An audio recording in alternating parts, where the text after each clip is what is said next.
તારીખ 17 ડિસેમ્બર 2024 મંગળવાર. સંત માથીના ગ્રંથમાંથી પાઠ. પહેલો અધ્યાય કડી 1-17. અબ્રાહમના વંશજ દાવીદના વંશજ ઈસુ ખ્રિસ્તની વંશાવળી. અબ્રાહમનો પુત્ર ઇસાહક, ઇસાહકનો યાકોબ, યાકોબનો યહૂદા અને તેના ભાઈઓ. યહૂદાના તમારામાંથી થયેલા પુત્રો તે પેરેસ અને ઝેરા. પેરેસનો હેસ્રોન, હેસ્રોનનો રામ, રામનો અમીનાદાબ, અમીનાદાબનો નહસોન અને નહસોનનો સલમા. સલમાનો રહાબથી થયેલો પુત્ર તે બોઆઝ, બોઆઝથી રૂથથી થયેલો પુત્ર તે આબેદ, આબેદથી ઈસાઈ અને ઈસાઈનો પુત્ર તે રાજા દાવીદ. રાજા દાવીદનો ઉરિયાની વિધવાથી થયેલો પુત્ર તે સલોમોન, સલોમોનનો રહબામ, રહબામનો અબિયા, અબિયાનો આસા, આસાનો યહોશફાટ, યહોશફાટનો યહોરામ, યહોરામનો ઉજિયા, ઉજિયાનો યોથામ, યોથામનો આજાહ, આહજાનો હિજકિયા, હિજકિયાનો મનસા, મનસાનો આમોન, આમોનનો યોશિયા અને યોશિયાનો પુત્ર યકોન્યા અને તેના ભાઈઓ. એ સમયે બાબેલમાં નિવાસન કર્યું હતું. બાબેલમાં નિવાસન થયા પછી યકોન્યાનો પુત્ર સલ્તીએ જન્મ્યો અને સલ્તીએનો ઝરુબાબેલ, ઝરુબાબેલનો અબિયુદ, અબિયુદનો એલિયાકીમ, એલિયાકીમનો અઝોર, અઝોરનો સાદોક, સાદોકનો આખીમ, આખીમનો એલિયુદ, એલિયુદનો એલાઝાર, એલાઝારનો મત્થાન, મત્થાનનો યાકોબ અને યાકોબનો પુત્ર તે મરિયમનો પતિ યોસેફ.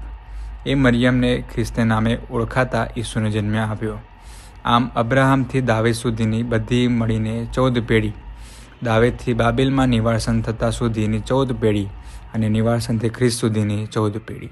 આ પ્રભુની વાણી છે, તે આપણો આધાર છે. અબ્રાહમથી વંશાવળી આપવામાં આવે છે એટલા માટે કહેવામાં આવે છે કે ઈશ્વર જે વચન આપ્યું એ વચન પ્રમાણે ઈશ્વર માનવતાને આ પૃથ્વી પર આવ્યા, માણસને મુક્ત કરવા માટે એ બતાવે છે. અને સાથે સાથે આપણે જોઈએ છીએ કે 3 સ્ટેજ જોઈએ છે. અબ્રાહમથી દાઉદ, દાઉદથી નિર્વાસન, નિર્વાસનથી પ્રભુ ઈસુ ખ્રિસ્ત સુધી. એ 3 પગલાં કે 3 સ્ટેજ બતાવે છે. અબ્રાહમથી દાઉદ સુધી એ એક મહિમાવંત સ્ટેજ. કેટલા ઇસરાયેલ લોકો કેટલા સુખી હતા, કેટલા શક્તિશાળી હતા, કેટલા સામર્થ્ય હતા, કેટલા મહિમાવંત પેઢી હતી એમ કરીને એ બતાવે છે. અને ત્યાર પછી બાબેલથી ગુલામી અને પાપના લીધે કેવી રીતે માણસ દુઃખી થઈ જાય છે એ બતાવે છે. અને બાબેલથી ઈસુ સુધીનો સમય એ આનંદનો સમય છે. રાહ જુએ છે.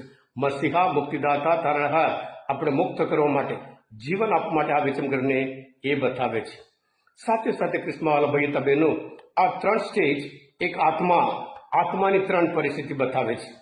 પહેલા માણસે, ઈશ્વરે તો માણસને પોતાના પ્રતિમૂર્તિ રૂપે બનાવ્યા હતા. ઉત્પત્તિના ગ્રંથમાં 1 અધ્યાયમાં 26 અને 27 કલમ આપણે જોઈએ છીએ. અને ત્યાર પછી જ્યારે માણસ પાપ કરે છે અને ત્યારે દુઃખી થઈ જાય છે એ બતાવે છે. અને પાપના ત્યાર પછી પાપમાંથી મુક્ત થવા માટે પાપી માનવ જાતમાં ઈશ્વર પોતે જન્મ લઈને માનવ જાતને પાપમાંથી મુક્ત કરવા પ્રભુ ઈસુ આવ્યા એ બતાવે છે. હા કૃષ્ણવાલા ભાઈ બહેનો, પ્રભુ ઈસુ ખ્રિસ્ત સિવાય કોઈ તારણ આપી શકે નહીં, મુક્તિ આપી શકે નહીં, કોઈ આપણે મુક્ત કરી શકે જ નહીં. એ બતાવે છે આજનો આ શાસ્ત્ર પાઠ. ઈશ્વર માનવ બન્યો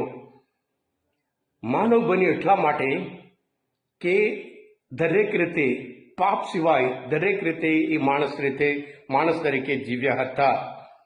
જે લોકોની ઝંખના હતી, જે સપના હતું કે મસીહા આવશે, મુક્તિદાતા આપશે, એટલે જ્યારે પ્રભુ ઈસુ આવે છે એમાં એ પૂર્ણતા પામે છે.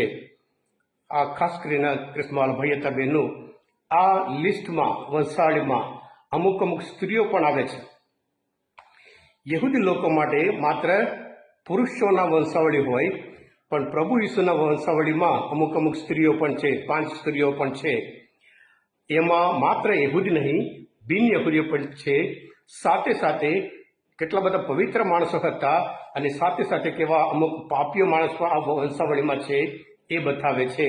એટલે એ બતાવે છે ઈશ્વર માત્ર યહૂદી પ્રજાઓ માટે નહીં, માનવ જાતની મુક્તિ માટે, આખી માનવ જાત માટે અને પાપીઓને પાપમાંથી મુક્ત કરવા માટે પ્રભુ ઈસુ પોતે આ પૃથ્વી પર આવ્યા એ બતાવે છે. You are German, I see why you are German.